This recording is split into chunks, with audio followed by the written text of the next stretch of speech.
आज हम कामयाब हुए हैं एक और बदमाश को डिपोर्ट करने में। 16 मुकदमे हैं इसके खिलाफ। बाहर आया बेल पे, हाई कोर्ट बेल पे, तब ये अब्रॉड भाग गया था। तो कल रात को दिल्ली एयरपोर्ट से इसको गिरफ्तार किया हमने। इसके फादर का कुछ डायलिसिस होना था, उनके भी पासपोर्ट की रिन्यूअल करने की कोशिश कर रहा था, लेकिन उस टाइम पे वहाँ पे ये पकड़ा गया।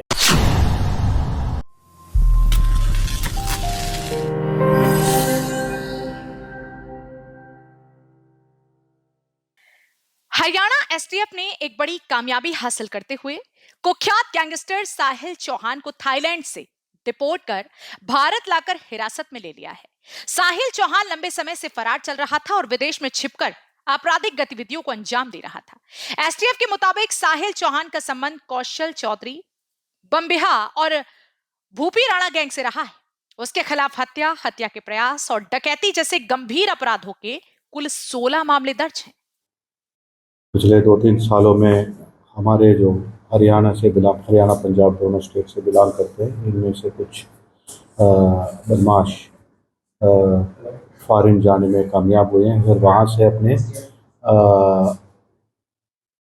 एक्सटॉर्शन रैकेट चला रहे थे। उनको हम लगातार अपने मेहनत करके सेंट्रल एजेंसीज के साथ अपने कोऑर्डिनेट करके काफ़ी लोगों को हमने रिपोर्ट किया है पिछले कई सालों। उसी कड़ी में आज हम कामयाब हुए हैं एक और बदमाश को डिपोर्ट करने में, तो जिसका नाम साहिल। 16 मुकदमे हैं इसके खिलाफ। दरअसल 12वीं कक्षा के दौरान ही साहिल चौहान ने अपराध की दुनिया में कदम रख दिया था और भूपी राणा गैंग को ज्वाइन कर लिया था। इसी गैंग के लिए उसने मोनू राणा पर कोर्ट परिसर में फायरिंग जैसी सनसनीखेज वारदात को भी अंजाम दिया था। जांच में सामने आया है कि साल 2024 में साहिल ने बैंगलोर से फर्जी दस्तावेजों के आधार पर पासपोर्ट बनवाया और देश छोड़कर फरार हो गया। फरारी के दौरान वह ढाका, वियतनाम, थाईलैंड और इंडोनेशिया समेत कई देशों में रहकर अपनी पहचान छिपाता रहा। इस दौरान उसने 3 अन्य लोगों के साथ मिलकर फर्जी कागजात के जरिए पासपोर्ट तैयार करवाए थे, जिन्हें अब एसटीएफ ने जब्त कर लिया है। 16 मुकदमे जो 2016 में इसका पहला मुकदमा दर्ज हुआ है, जब ये 12वीं क्लास में पढ़ रहा था। तो वहाँ पे यमुनानगर अम्बाला में जो स्टूडेंट पॉलिटिक्स चल रहा था, जैसे कि आप लोग जानते हो, तो 2 गैंग्स थे, जो भूपी राणा और मोनू राणा, इन दोनों के बीच में झगड़ा चल रहा था। उस पे ये भूपी राणा ग्रुप के साथ था और इसने छोटे मोटे लड़ाई झगड़े से शुरू की भूपी राणा से। फिर उसी साल 2016 में इसने और 4 अटेम्प्ट टू मर्डर्स किए हैं।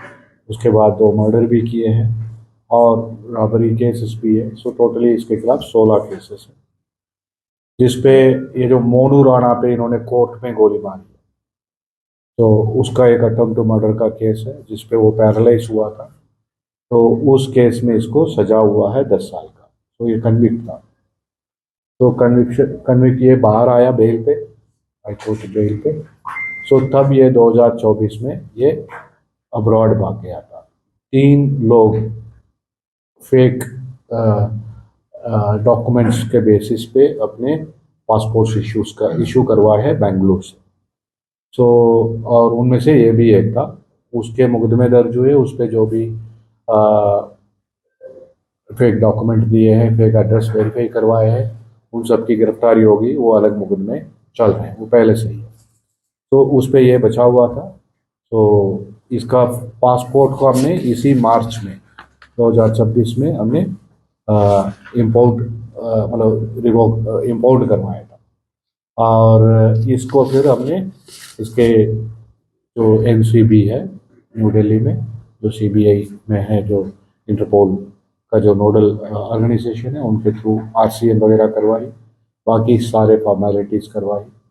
सो उस आरसीएन के बेसिस पे जब ये वहाँ पहुँचा है थाईलैंड में, और उसको गिरफ्तार वहाँ पे किया है, लेकिन वो अपने आप को थोड़ा डॉज करने की कोशिश कर रहा था। सही समय में हमें सेंट्रल एजेंसीज का भी हमें इंफॉर्मेशन आया, जो भी एजेंसी से इन चीज़ों में डील करते हैं, और पंजाब पुलिस का भी इंफॉर्मेशन आया है ऐसे ऐसे उनके पास। उनके सबसे पहले हमें पंजाब पुलिस का इंफॉर्मेशन आया कि ऐसे ऐसे आपका जो वांटेड है वहाँ पे लगता है कि डॉजिंग कर रहा है, वहाँ पे वो बचने की कोशिश कर रहा है, लेकिन आपका वांटेड है, चेक कर लेना कौन है। सो वो बहुत है अहम इंफॉर्मेशन था, जिसके बेसिस पे हमने फॉलोअप किया, और करने से ये पता चला कि ये साहिल चौहान है।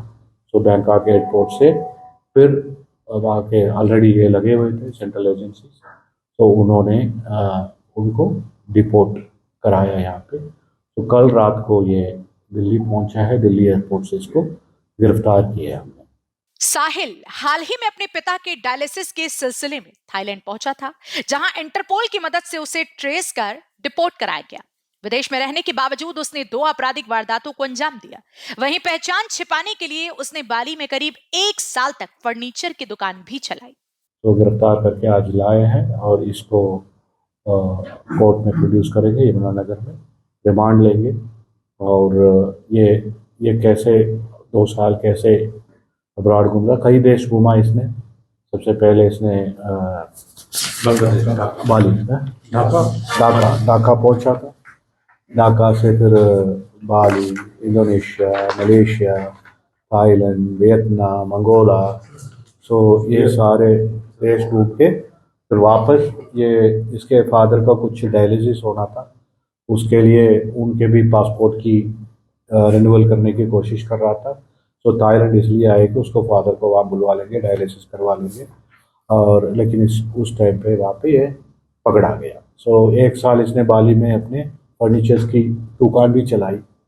सो एक टाइम पे ये अंगोला से वो पोर्चुगल जाके डंकी रूट से वहाँ जाने के भी प्रयास किया था, लेकिन इसको वहाँ फ्लाइट पे चढ़ने नहीं दिया, तो लेकिन उन्होंने पर जहाँ से आया वहाँ वापस जाओ। सो ये वापस और यहाँ पे बाली आ गया था। सो ये फिर ये कल इसकी अप्रीहेंशन हुई है बैंकॉक से, तुरंत सभी की मदद से, सेंट्रल एजेंसी और सभी की मदद से हमने कल इसको डिपोर्ट करने में कामयाब हुए। इसको हम आज प्रोड्यूस करके रिमांड पे लेंगे। फिलहाल हरियाणा एसटीएफ ने कुख्यात गैंगस्टर साहिल चौहान को गिरफ्तार करने के बाद अदालत में पेश कर रिमांड पर लिया है, ताकि एसटीएफ रिमांड के दौरान उससे गहन पूछताछ कर यह जानकारी जुटाई जा सके कि इस नेटवर्क में इसके साथ और कितने आरोपी जुड़े हुए हैं और अभी तक कितनी वारदातों को अंजाम दे चुके हैं। लेकिन देखना इस बात का होगा कि आरोपी रिमांड के दौरान कितनी वारदातों के खुलासे करता है। हरियाणा वरदान के लिए सोहना से संवाददाता विशाल राघव की रिपोर्ट। देश व प्रदेश की खबरों को सबसे पहले देखने के लिए हरियाणा वरदान चैनल को सब्सक्राइब करें, लाइक करें व शेयर करें।